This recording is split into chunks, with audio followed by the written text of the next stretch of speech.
Halo guys, jadi aku mau ke Sangyang. Teman-teman, ikutin aku yuk. Dan teman-teman aku, kita mau ke situs Sangyang. Situs Sangyang sendiri adalah tempat bersejarah yang ada di Majalengka. Aku pernah kali waktu di tapi guys, kayaknya hari ini kita gak bisa masuk dulu. Soalnya banyak orang dari luar daerah yang mau berziarah. Jadi sampai ketemu di video selanjutnya ya. Halo guys, balik lagi di vlog aku, tentunya bersama temen aku. Hai, aku Firisha. Jadi di pagi yang cerah ini tentunya menemani semangat aku untuk mengunjungi tempat bersejarah yang ada di Majalengka, yaitu situs Sangyang.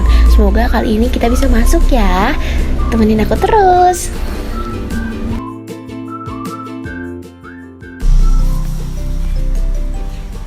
Hari ini aku lagi ada di salah satu tempat yang menurutku paling unik di Majalengka. Sebuah tempat yang bukan cuma indah, tapi juga penuh sejarah dan legenda yang sudah hidup ratusan tahun. Inilah situs Sangyang, sebuah danau alami yang menyimpan kisah tentang kerajaan, pengkhianatan, spiritualitas, sampai misteri yang membuat banyak orang penasaran. Situs Sangyang adalah sebuah danau yang terletak di Desa Sangyang, Kecamatan Menjaran, Kabupaten Majalengka. Kalau kita lihat, tempat ini emang kelihatan tenang dan asri. Tapi di balik ketenangannya, ada kisah panjang tentang kerajaan kuno yang dulunya pernah berdiri di wilayah ini. Nama Sangyang sendiri dipercaya berasal dari kata Sanghyang, yang berarti sesuatu yang suci atau memiliki kekuatan spiritual. Jadi nggak heran kalau tempat ini dianggap keramat oleh sebagian masyarakat. Menurut cerita sejarah lokal, kawasan situs Sangyang dulunya merupakan bagian dari kerajaan Talaga Manggung, sebuah kerajaan kuno yang berkembang di wilayah Talaga, Kabupaten Majalengka. Kerajaan ini berdiri jauh sebelum masa kolonial Belanda dan dikenal sebagai pusat pemerintahan sekaligus pusat budaya masyarakat Sunda di wilayah timur. Raja-raja Talaga Manggung dikenal bijak dan wilayah kekuasaannya cukup luas, meliputi daerah pegunungan dan dataran tinggi. Namun seperti banyak kerajaan lain, masa kejayaannya nggak berlangsung selamanya. Dan inilah kisah legenda situs Sangyang dimulai. Hai, aku Firisha. Kebetulan aku orang asli Banjaran Sangyang di sini. Boleh gak sih ceritain ke aku apa yang kamu tahu mengenai sejarah di situs Sangyang ini? Oke, jadi aku bakalan ceritain dulu ya, ini mitosnya dulu ya. Jadi mitosnya itu dulu situs Sangyang ini adalah sebuah kerajaan yang besar dan sangat ini berarti buat daerah sini gitu, paling besar. Nah, tapi sebenarnya ada peristiwa kejadian yang menimpa desa Sangyang ini, yaitu banjir yang sangat besar, yang sangat memakan banyak korban di sini, dan jadi kerajaan ini turun ke bawah karena banjir, jadi hanyut. Dia bukan hanyut tapi turun ke bawah kerajaannya itu mitosnya ya. Masyarakat sekitar percaya bahwa situs Sangyang terbentuk akibat amblasnya sebuah istana kerajaan. Konon, istana itu tenggelam karena adanya pengkhianatan di dalam kerajaan. Ada berbagai versi cerita, namun intinya sama. Sebuah dosa besar membuat kekuatan alam murka, dan tanah tempat istana berdiri pun runtuh menjadi sebuah danau. Warga setempat kadang menyebutnya dengan istana yang hilang. Ada juga yang mengatakan bahwa pada waktu-waktu tertentu, terutama di malam hari, orang bisa mendengar suara-suara aneh di tengah situ, seperti suara gamelan atau cahaya yang muncul sekejap lalu menghilang.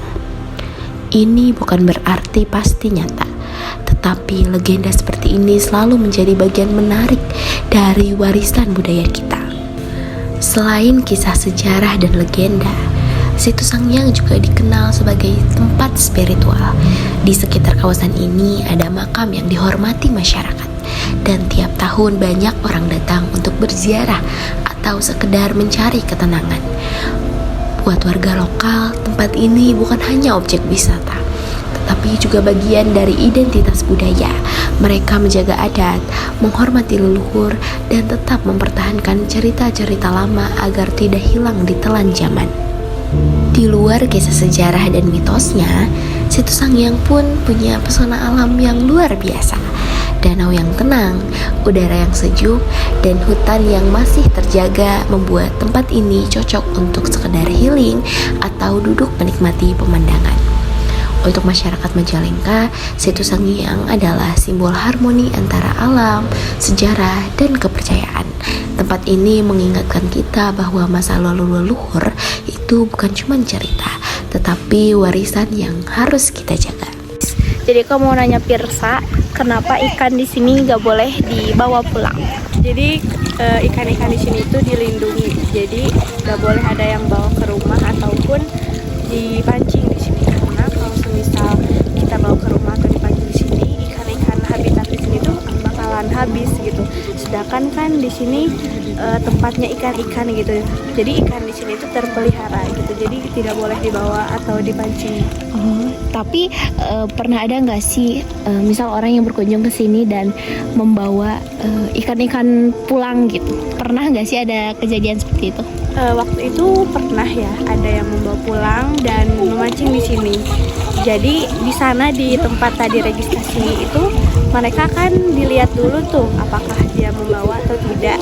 Nah waktu itu kan pernah ada yang membawa. Nah itu di denda dan harus dibalikin lagi ke sini ikannya gitu. Jadi kan bakal kelihatan ya kalau di sana kalau ikannya dibawa.